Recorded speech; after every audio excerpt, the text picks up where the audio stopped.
Hi, in this video I'll be talking about Californian English, an English dialect that can be found in... Now, California is a very diverse state. In fact, it is a majority-minority state, which means that races that are deemed as minorities make up over 50% of the population. Because of this, you can probably guess that there's a large diversity in not only languages, but local dialects within the state.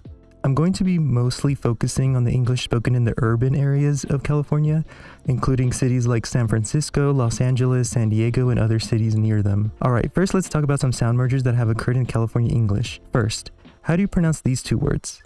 Do you pronounce them the same? If you're from California, you probably pronounce these two words the same. I pronounce both of them as caught, so caught. But in other parts of the United States, they would be pronounced quite differently. The first one would be caught, and the second one would be pronounced like caught. Now, here you can see the distribution of the caught merger. You can see that the West pronounces these words the same, although there are some regions like Western Pennsylvania, New England, Canada, and some parts of Scotland that also do this merger. But as you can see, the majority of the Eastern United States does differentiate between these two sounds. Alright, now, how do you pronounce these three words? Do you pronounce them all the same? If you're from California, you most likely pronounce them all the same as well. For example, I pronounce them Mary, Mary, Mary. However, other parts of America do distinguish these three words. How are they different? Well, the first Mary, as in to marry someone, is actually pronounced with the A in cat, so it would be pronounced like marry. The second word would be pronounced with the E in pet, so marry. The third word, as in the name, would kind of be like the A sound in 8, so it'd be pronounced more like Mary, a little longer. Now, this merger is seen almost everywhere throughout the United States, but these three words are usually distinguished in New Orleans or some parts of the Northeast. Now, do you pronounce these two words the same? If you're from California, you probably don't pronounce these the same. Individuals in the South do tend to have this merger though. They pronounce both of these words as pin. Now, looking at this map, we can see how the South does have the merger, but if you look closely, you can also see a purple area where the merger also occurs in California. This is actually Bakersfield. For some reason, people from Bakersfield pronounce these two words the same, just like the people from the South. I guess now as Californians have another reason to hate on Bakersfield. Alright, now let's talk about some actual sounds specific to California English.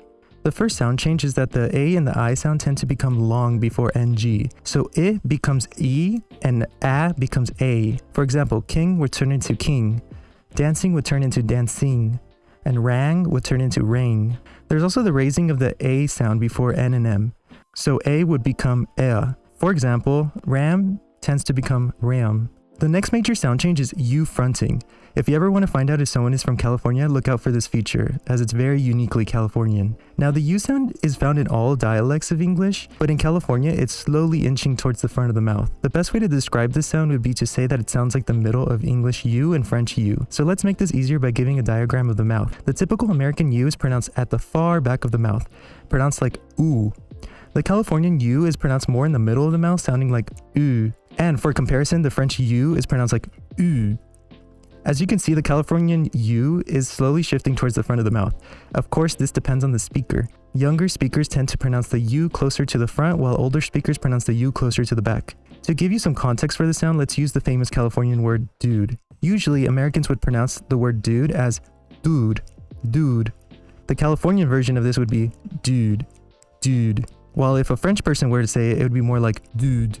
Ooh, ooh, ooh, ooh, ooh, ooh. Now let's talk about uptalk. Uptalk is the raising in pitch at the end of a declarative sentence. So for example, it'd be like making a statement sound like a question despite it not being a question. It is a very controversial feature of Californian English as it tends to annoy speakers of other dialects. An example of uptalk would be that rather than saying, I'm looking forward to hosting the party, and I'm having everyone over, and I'm cooking all the food. In uptalk, this would be, I'm looking forward to hosting the party, and having everyone over, and cooking all the food.